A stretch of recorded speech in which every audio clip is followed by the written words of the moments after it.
Welcome back to the podcast. Oh my gosh. It's been a long bit since I've had anything about any religion related topics to really post. Until today, something came across my desk / study session. I was kind of diving into, seeing more about Norse paganism, what's kind of going on. And I mean, this episode is going to be about a white church, whites only church. The way I came across this video, though, was because I often follow Wisdom of Odin. And there was a video that came up of a guy who was kind of against Wisdom of Odin, and I was like kind of starting to listen to that video, and I was like, I don't really know really what Wisdom of Odin, like as a person, what he stands for, if he's really like trying to become like a leader where people worship him or something. Like, I don't really know, but the kind of clickbait aspect of that video kind of made it kind of turned me off for a second to actually fully listening to the video, if that makes sense.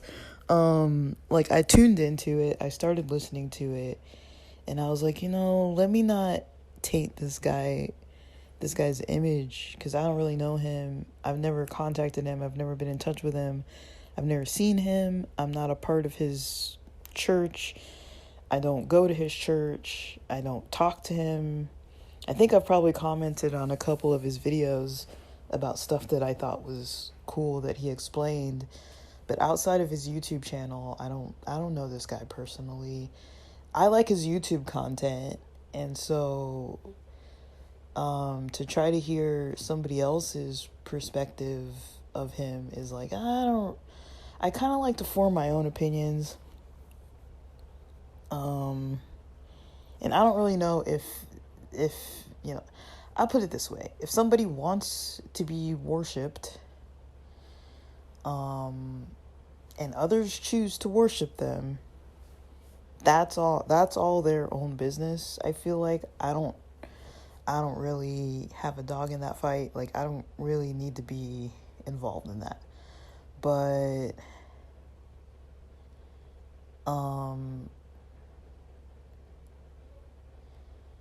strangely, I was just kind of reflectively thinking about church, just in general. And I was thinking about the church I was a part of, and I was thinking about how we have different like convocations, like in the Adventist church world, how they're racially divided. And I was kind of thinking through, how would someone explain that to somebody? And I don't know if I had first come across, so that video that I was kind of starting to tune into, that I kind of turned off. And then I don't know if I started thinking about the racial church-related stuff first, or if I was scrolling through the links in his description and came across the video link about a white church, a whites only church first, and then that led me to think about these ideas about race and church. I don't know what order it was in, because I was just I was just having a night to sit and think about stuff that I like to think about, and this is the kind of stuff I like to think about. like I said, I don't get bored. I'm very easily entertained. So, when I don't want to actually watch something, I will literally just sit and think about what I think about things. And I was like, I don't know, what do I actually think about white churches? Like a white church, if there was a whites only church. And the ideas that I came up with on my own before even watching any of this other content that I'm going to talk about,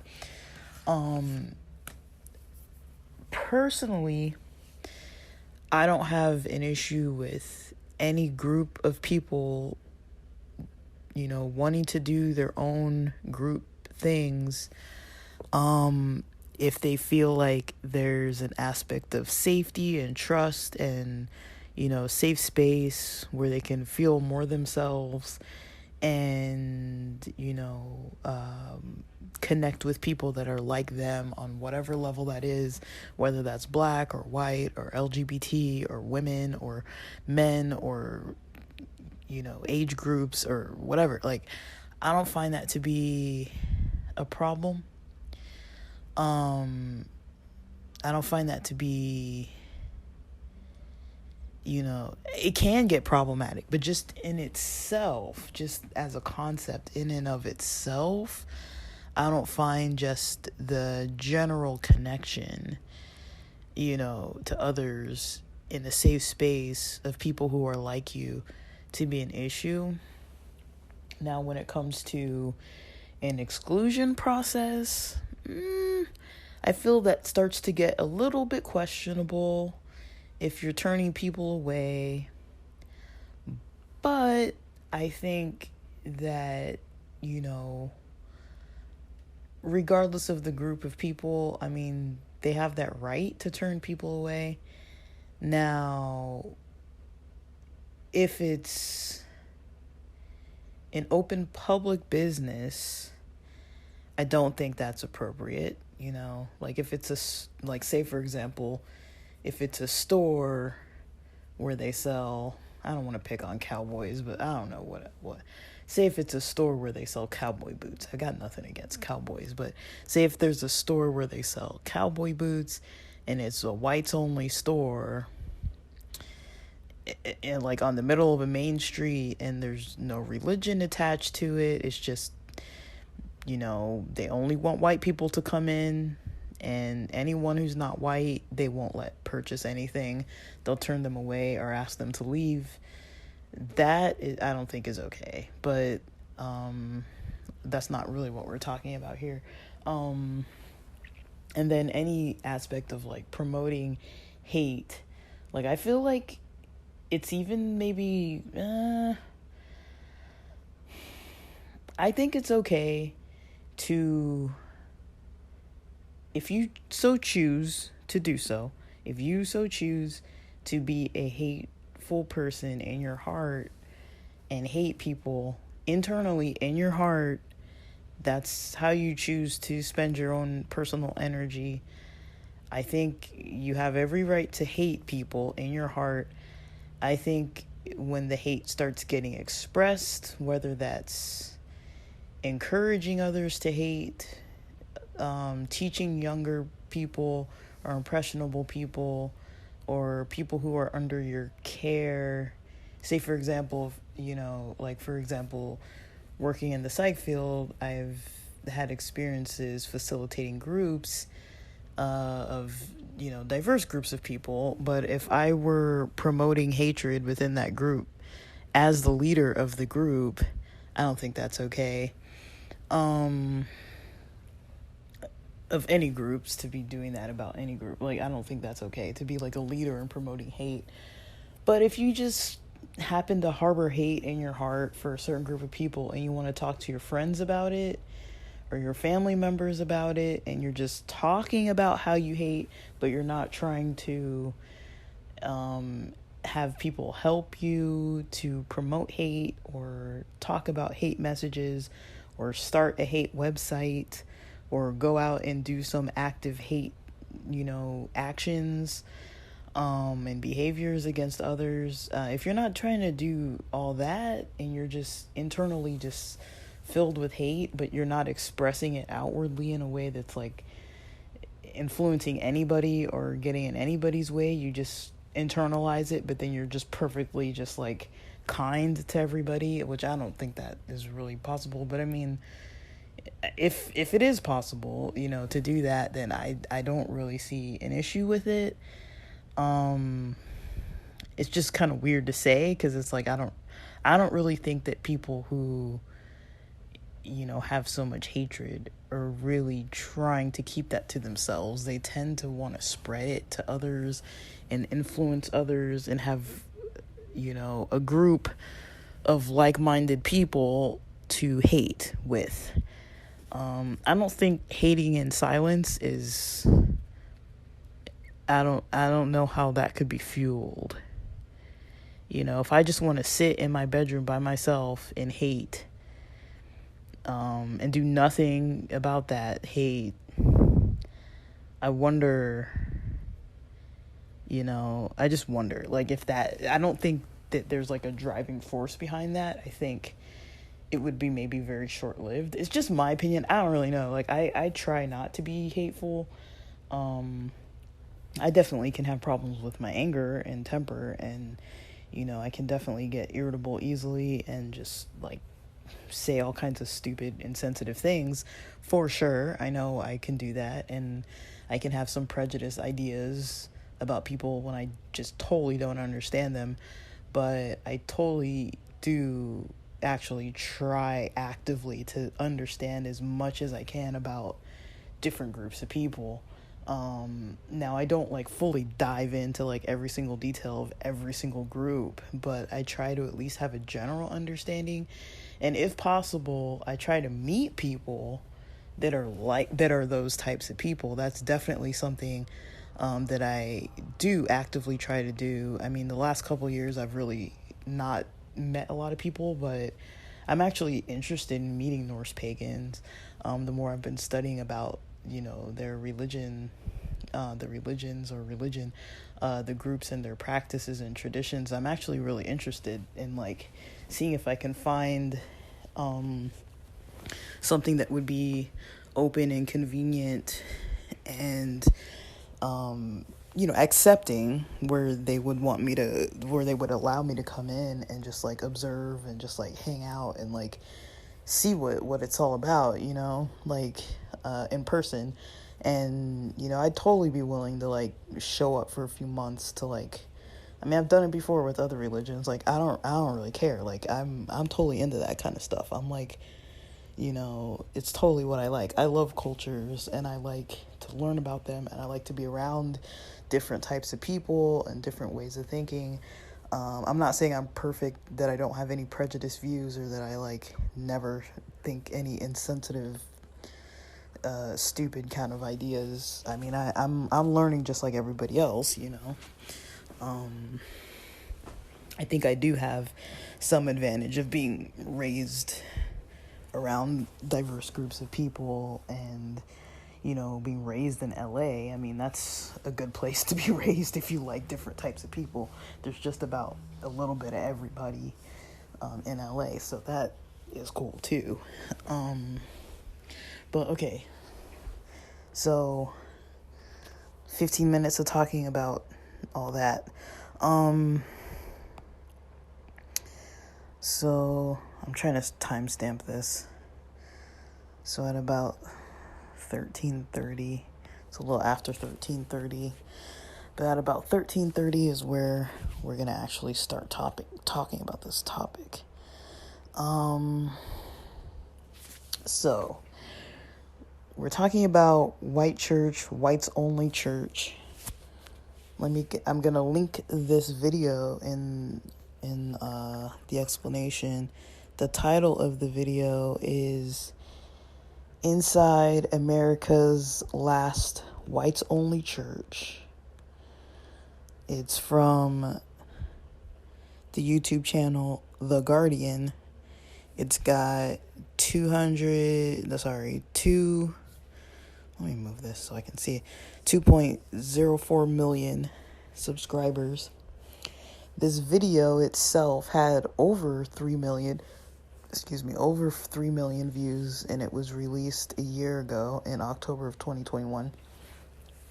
And their description, it says, in rural Minnesota, a fringe heathen group known as the Asatru Folk Assembly, so you'll hear them referred to as the AFA, so the AFA, the Asatru Folk Assembly, has purchased a local church, and membership is strictly whites only.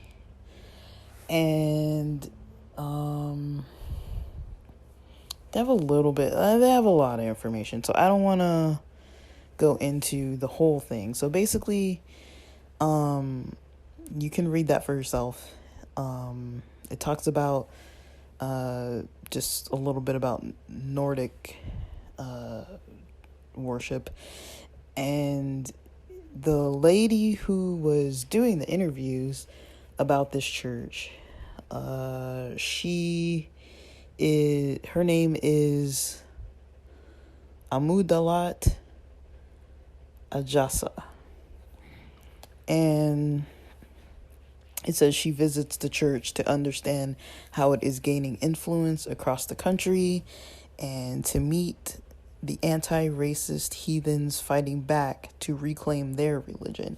So there's a few types of people being interviewed in this episode, in that episode in the YouTube video. So the group that's the whites only church, they are no hatred against people of Nordic religions, but they happen to call themselves heathen faith, Nordic religion. So jumping into this, some notes that I took, and then I have some questions that I was not sure about after. So, the notes I took, basically, according to this video, is that, it's a white church. They are what's considered a folk religion. They have the faith of heathenry, so it's of a heathen faith. They worship Nordic gods. It's a church for people of native European descent. The people who were interviewed that go to this church, I don't know the levels of the people as far as like, were they just members? Were they members of the, clergy? I don't know what you call it. Is it clergy? Like the people who are like the people in charge of different types of ministries and things. I don't know what the wording, I don't know the terminology. It's not a Christian church. It's a worshiping Nordic gods. I don't know if they call themselves a church or a temple. Someone in there did refer to it as a temple. I'm not sure if they use the wording church or temple. A lot of times the word church assumes Christian. They're not Christian. I mean, there might be people that go there that are Christian, but from what I understand, this is a religion. It's their own religion for people of native European descent. So some things that one of the people being interviewed mentioned was some things that are important, at least to this person who was talking specifically at that the specific phrases they used. That specific person was saying that, that church promotes racial purity, and fears of white genocide, that, it promotes a sense of purpose, for people who might be feeling fragile or weak. This is somebody's explanation. This is not my explanation because I do not know anything about this church. Now, I mean, I'll get into it, but, you guys know I've been studying about Nordic religions, about paganism, a little bit about heathenry. I've never heard of anybody joining.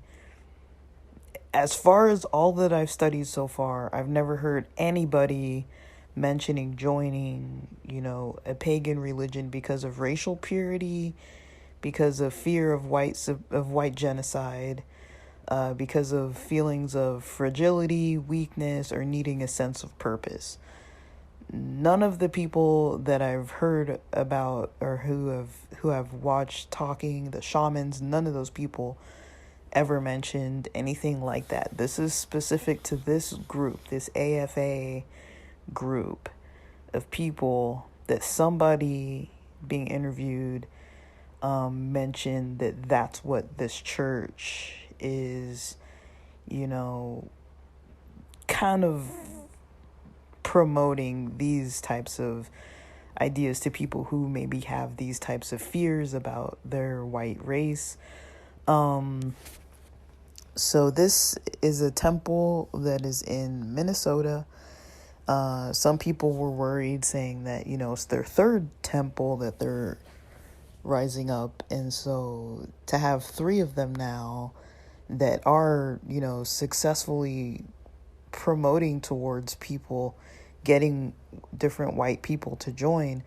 Now, almost everybody in this video who was interviewed was a white person. Almost everybody.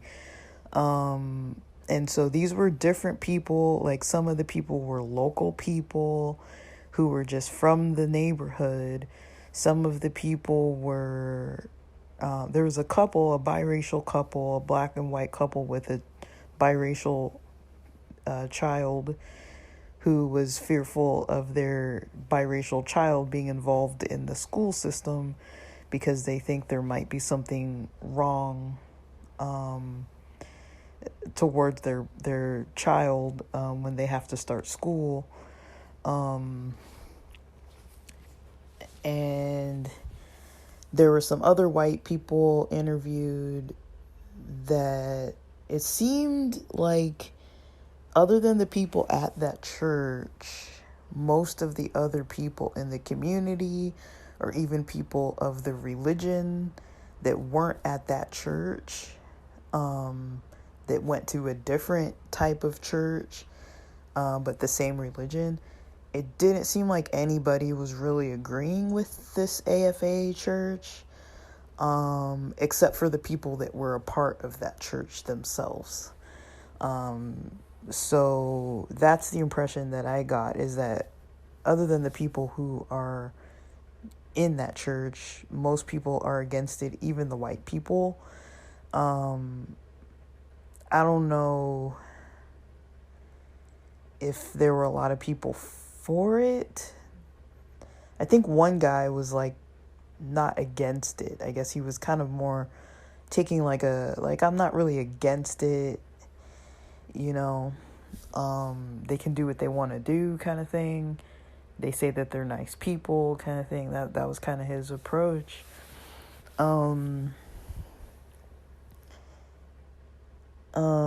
Someone made a comment about preserving blonde hair and blue eyes.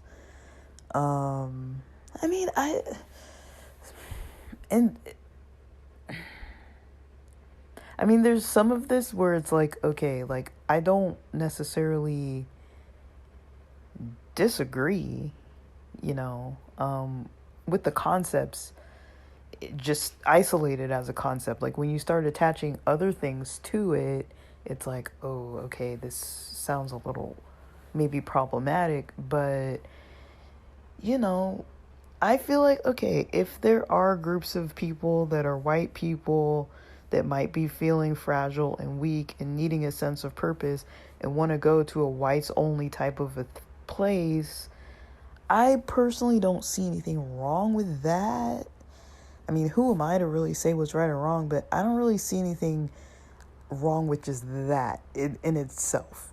Just, okay, if I'm feeling like I don't really have like a white community and I'd like to go to a whites only place to meet other white people, and I'm a white person, which I'm not a white person, but if I were a white person and thinking like that, I don't really see anything really wrong inherently with that alone,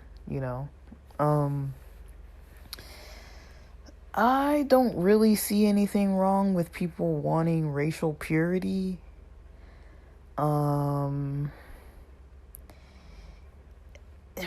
It's not a foreign concept. Now, when people want racial purity, they might go to different lengths to try to get that. But I don't really inherently see anything wrong with wanting to preserve your heritage, your race, without mixing with other groups. I don't personally feel like that's something that I practice in my own personal life. But if other people want to practice that, I don't really see anything wrong with them going into a church building where they want to mingle maybe their kids together to procreate with other white people of the same religion. I mean, I don't really see anything like necessarily wrong with that kind of idea. Or maybe if they're older, like of a dating age, and they want to date white Nordic people that are of a Norse heathen religion, I don't see anything wrong with that either. And fear of white genocide, I don't know exactly what that means. That to me, that phrase was a little bit confusing, because usually, I don't know, am I wrong to say that genocide usually refers to killing of a race, right? I don't really feel like white people are being killed off like that. At least to my knowledge, I've never heard of, I mean, yes, maybe in like Europe, like Eastern Europe, for sure, yeah. There's definitely different forms of white genocide between white groups of different white people in different European countries. And,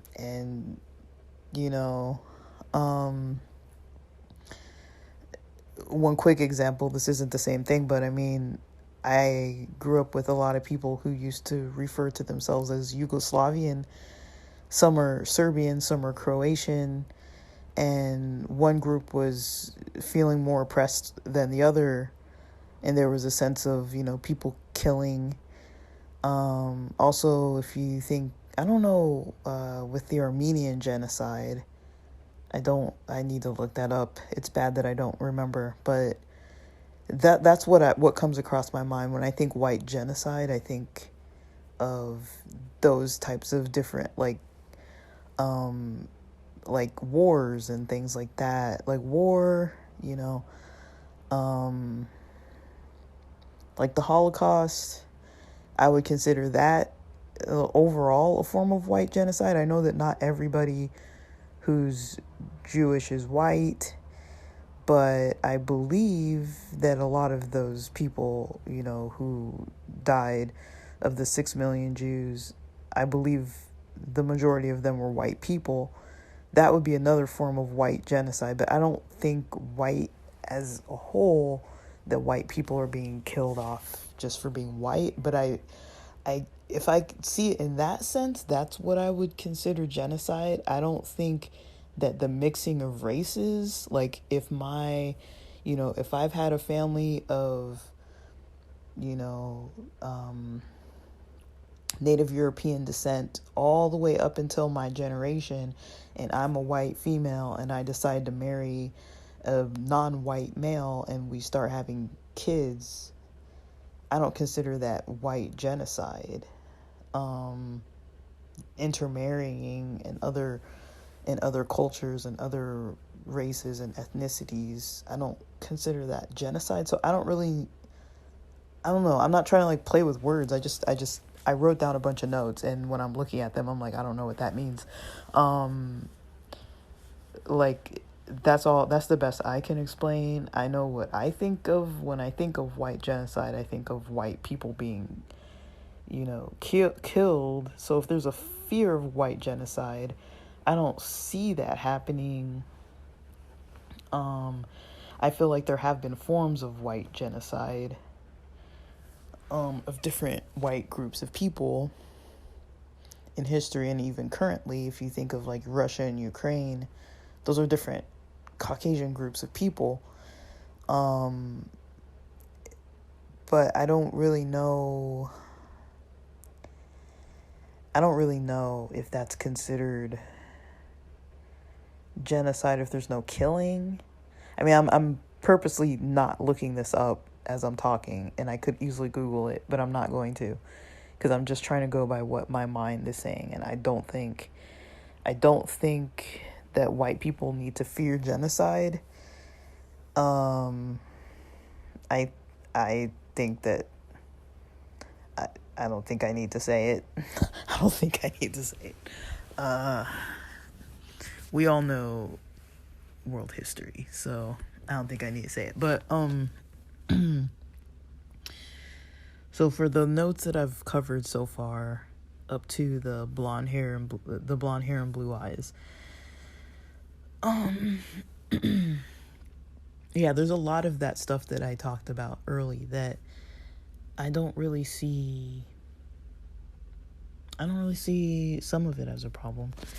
I could see how it could become problematic, but I don't see it as a problem just because it's white people doing things. I don't really see it as problematic. Just like when I was at work, well, not just like, but when I was at work, there was a white person who was in one of the head offices that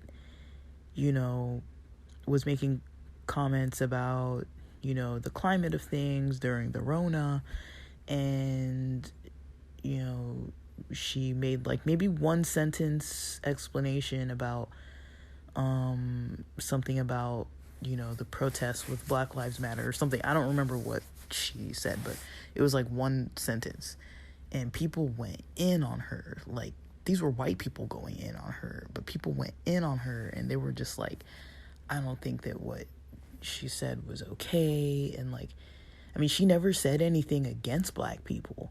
She just almost just didn't acknowledge, that, even in a mental health field, like how people who weren't white might be kind of experiencing this situation. And from that point on, she went well out of her way to be very inclusive about things. And I didn't really, I mean, yeah, I think that she could have done better. I think that our whole company could do better. But, as a black person, I'm very used to being ignored. So it's like, all right, like, they're just going to breeze over this like they breeze over everything else, like, they're not really going to consider us or try to really help.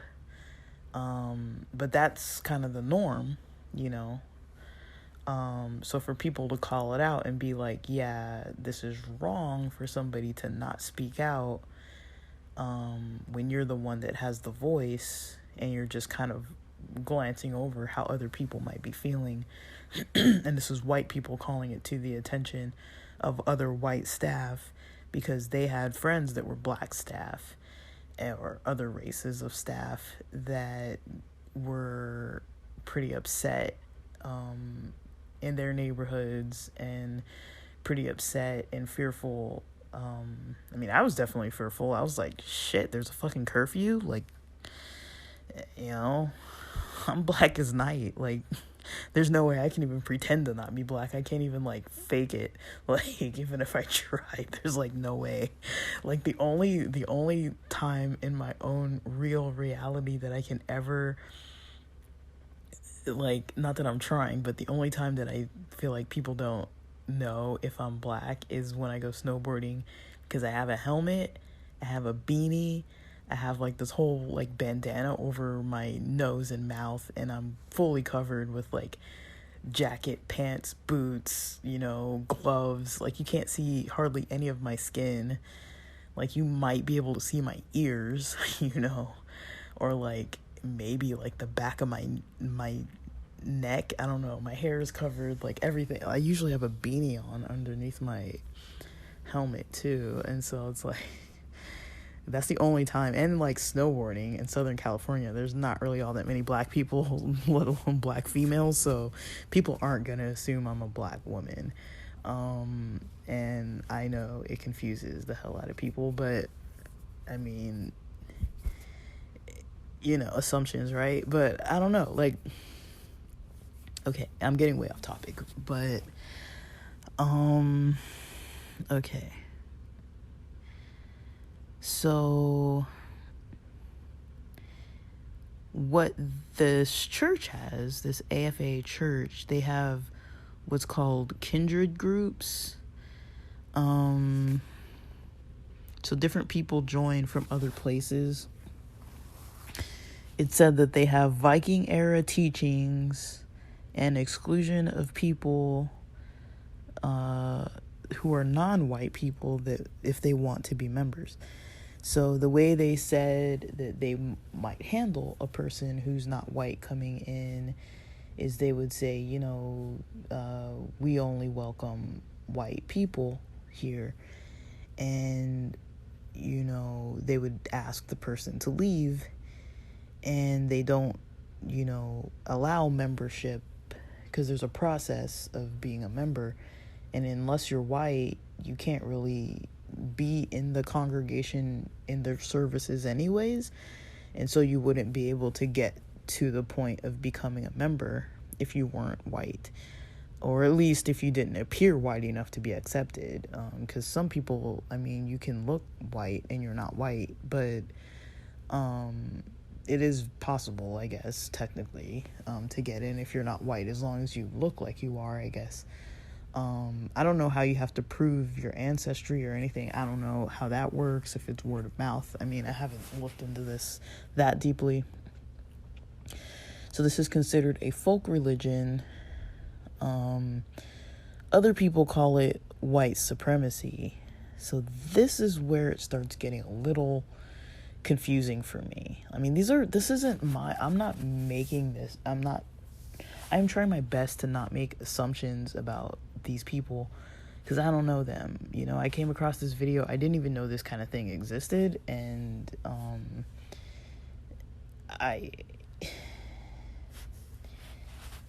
as a person who's of multiple different types of minorities, I'm composed of multiple minority groups, and I can see why people want to have their own. As a minority, that makes sense to me. Trying to understand why a white person would want their own space. I know that there's definitely pushback against white people to do that, to have their own spaces like that. And I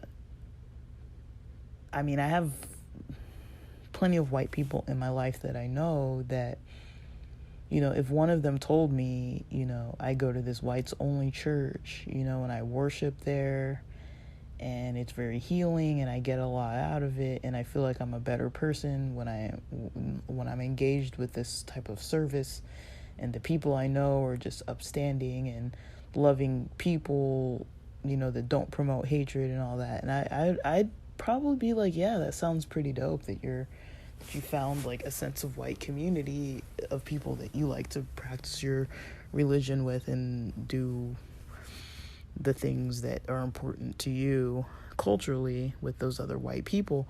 I don't think I would knock it, but just to know that maybe I would never be invited into their church might be a little complex. But I take it another step. There are a lot of religions that might not be based on race, but I think maybe like really conservative, I'm not saying all ultra-Orthodox Jewish groups are like this, but there are some groups that are really, really strict. Or maybe even like the Amish, they're really, really strict. So if a group like that told me you can't come to our service, I wouldn't be like, oh, like you guys are, prejudiced, or, I wouldn't really feel hurt or need to push back, because I know that they're very isolated for their own reasons. Like sometimes like I can kind of see like why people would want to be isolated. And with this group, I could kind of see why some people might gravitate towards that space, especially because there aren't really places where people can be, just culturally white and with only white people. I mean, that there aren't really a lot of spaces where that exists. I mean, there are definitely places in the world where you can go, even in the U.S., where you can just go and be only with white people. If you really want to do that, there are plenty of places where you can go to do that kind of thing. But I don't know about places that like explicitly state that you're not allowed to come over here if you're not of like European descent. I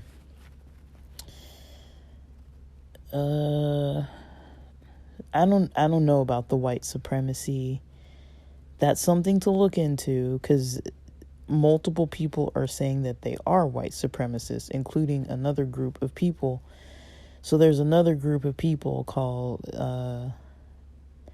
Asatru Kindred or something like that. There's like this other Asatru group that says that the AFA is, a white supremacist group that promotes hate.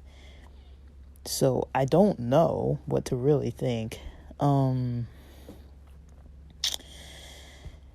But I can see how complex this topic is as a complete outside person who has no desire to go to this church in Minnesota whatsoever. If somebody says you're not welcome, I'm not really trying to like be up in there. But if I'm just walking past, I don't want to get shot at either, so it's kind of like, I mean, I don't know how extreme they really are. I don't know what they teach people,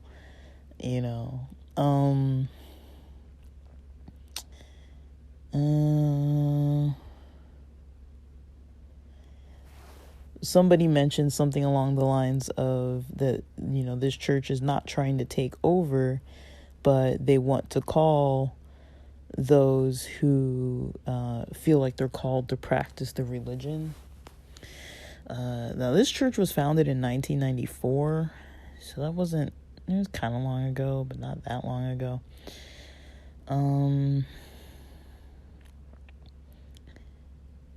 They believe that the white heritage and culture is worth preserving. I mean, I agree that it is worth preserving. And they deny that they have white supremacist rallies. They call it a peaceful protest rally. I don't know what they were protesting, actually. I would like to maybe know that. What was their peaceful protest, like the purpose of it? I saw that they had like these heathen symbol shields that they were carrying, and they were chanting as they were walking. I can't remember if they were chanting. There were other groups that were protesting as well in Spanish that were with signs that were saying other things that I believe were protesting against this AFA peaceful protest. And then, there was a comment that they said there was a comment that said a counter-protester was killed. They didn't go into that, but I don't know if that counter-protester was one of those people who was one of the people speaking Spanish that was, opposing this group. I don't know. And, I mean, I hope not. It's just sad to hear, but if a counter-protester was killed, I don't think that's a peaceful protest rally. If there's killing, it's not peaceful. So it sounds like there was some form of violence. It sounds like they're not calling it white supremacy. This group, the AFA itself, is not calling it white supremacy, but other people are. Even some white people are calling it white supremacy, which I don't know. I mean, I just don't know. But that, I mean, of all the stuff mentioned before, other than the fear of white genocide, this peaceful protester, this counter protester getting killed, so far, those were the things that I was like, okay, this is where it's too far. But all the other stuff, like, if you took those situations out, all the other stuff up until what I was just saying, to me is like, okay, I can kind of get it. It's kind of justified. It seems kind of valid. It's a little... I understand the pushback on it. I understand that people don't want it. Someone else made a comment about, if there was a group that came in of Satanists wanting to worship Satan, that they would push back against that too. And I don't know if it's fair to compare. I mean, I don't know about this AFA church, but say if it was just any whites only church, I don't think it's fair to, compare whites only groups to Satanist groups. And I also don't think it's fair to necessarily exclude Satanists. That's just my opinion. Like, I don't really have anything against Satanists. I mean, my rules kind of apply to everybody. If you're going to be hateful, keep your hate to yourself, and it's perfectly fine. In my opinion, you can hate all you need to within the confines of your own home, as long as you're not hurting yourself or others. You're not hurting anybody in your home. You're not spreading... I mean, I think it's not maybe the smartest thing to, like, practice hate and stuff, but if you want to sit and pray about hate and, light candles to it and, just sit and hate in your heart, if that's what you want to do, I feel like as long as you're not, like, spreading it into other people and encouraging other people and, like, inciting this kind of, like, hatred, violence, towards others and stuff. I mean, I feel like if you want to just privately hate by yourself, go for it, I guess. But usually, like I mentioned before, when people are into hatred, they usually aren't really just, privately praying about how much they love to hate and, just keeping it internal. Like, yes, I want to bottle up this hate and, like, they usually want to spread it. They don't usually want to, like, hold it and, like, keep it internal. They want to teach it to their kids and, find groups of people who are like-minded that think about the same things that they hate and that practice hate in the same ways that they're comfortable practicing hate, or even teach them different new creative ideas of how to hate. Like, that's usually what happens with hate. Usually it's not like some peaceful, private, prayerful, meditative thing that people do in their homes by themselves and then just come out of their house and everything's perfectly fine and they get along with everybody perfectly fine. Like, that's not usually how hate works, but if somebody could pull it off so that it's not really infecting other people, I feel like I really don't have anything to really say other than, it might be a waste of your energy and time to really be that way. I mean, you get a whole life, like, why would you want to live that way? But I mean, to each their own. So it started getting more concerning towards the end. So after they talked about the counter protester that was killed, which they didn't mention a lot about, they said that this AFA group has systems of racism and oppression in Murdock, which is in that Minnesota town. And or maybe they were just saying in not necessarily the AFA itself, but in that city of Murdock, there were systems of racism and oppression that were not being called out, and connections of groups. Sorry, I can't read my own notes because it doesn't make any sense. Sorry, let me start over. In Murdock, there were systems of racism and oppression, and those systems of racism and oppression were not being called out. And this AFA, whites only church group, was supposedly they're supposedly connected to the KKK and violent groups, and that seemed to be appealing to people who might have been impoverished, or people who didn't feel that they had like a place in society or like community, and so they were joining this AFA church because of those reasons. So yeah, the connection with the KKK and racist and oppressive systems being supported by this church, that's not a good sign. But you know, you can kind of see this theme a lot, right, in history, of these types of groups gaining authority and power, and, you know, people looking the other way, and they appeal to impoverished people. They appeal to people who feel like they don't have a place, who don't belong.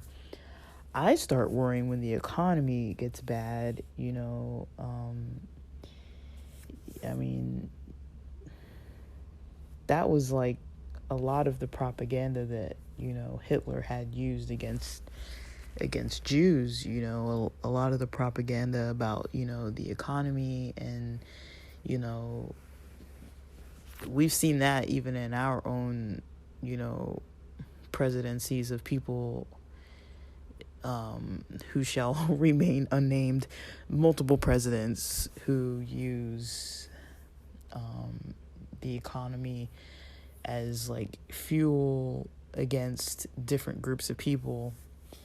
I mean, if you pay attention to what they say, I mean, they're very skilled. They have people writing their speeches who are very skilled at twisting stuff in a way that's like, sometimes you think you understand what they're saying, and then you don't.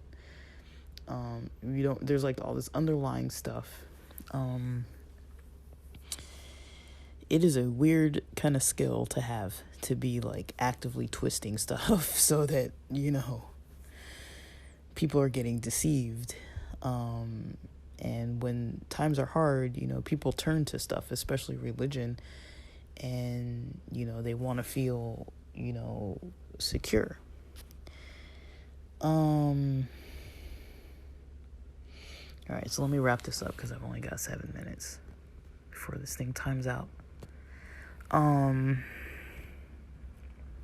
So the questions I had, you know, before I knew about the KKK connections, before I knew about the protester being killed and all these other things, if you take all of that out of it, you know, the questions kind of change. But, you know, knowing what I know about, at least what they were saying about the connections to the KKK and all this kind of stuff, my questions were mostly like, is this racism? Is this a threat to the safety of minority groups, especially because this isn't a whites-only neighborhood? Like, there's other people who live there, and it's drawing all kinds of people from other neighborhoods, other cities, other places to come to this congregation, when they're not even from that area, you know. So there were different topics being mentioned about white supremacists, about, actions of white supremacists, about freedom of religion, exclusion based on color. I was kind of coming to some ideas about, white people, safe spaces for white people. And I already talked about hatred, like the internal hatred in a person's heart, usually can generally lead to some kind of action, but it might be possible to keep it internal and not let it out. And if that's possible, I don't personally see a problem with it, but I just don't really see that it wouldn't seep out in one way or another, whether it's just being rude or totally just avoiding somebody, making them feel bad or small just because they're different, because that person is being hated in that person's mind internally. So there's this Asatru Kindred group who protested against this AFA group, and this other Asatru group, they allow LGBTQ plus people, they allow other races of people to come and see what that Asatru church does. They're also Norse pagan. This other group, they call the AFA, they say that the AFA is defiling the church. So they're Norse pagan church. They feel like the AFA is defiling it. I keep wanting to say AFI because they've got a concert coming up and I'm thinking about the tickets. This other Asatru group also mentions that there's nothing in Norse pagan literature or anything in Norse pagan literature for the church that states that a person needs to have Northern European descent to be a member. It doesn't state anything about exclusion. And this other Asatru group also says that the AFA does evil deeds.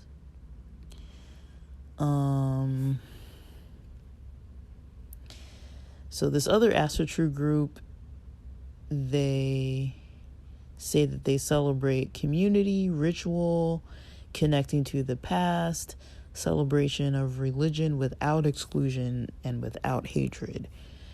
And so, I mean, when they were walking down the street, they had a pride flag, It's like, and the black lady was invited to one of their sacred ceremonies where one of the people she was talking to was becoming a sage.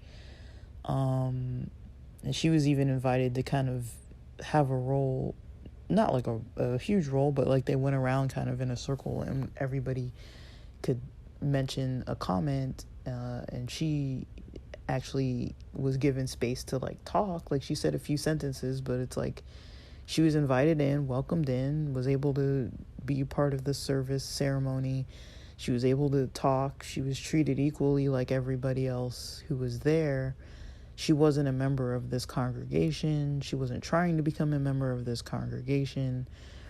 She was kind of researching and interviewing about the AFA group. And, this group seems to be, it seems like they both call themselves the same religion, but it seems like the AFA group is doing something that the Norse pagan church, is that what you call it? Like the Norse pagan church, that they wouldn't necessarily agree with.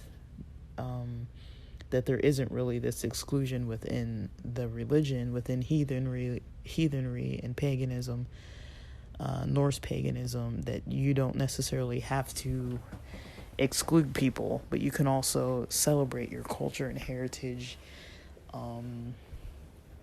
But like, do I think it's wrong for people to want to have whites only spaces? I don't feel like it's wrong if there's not a process of hatred or discrimination involved.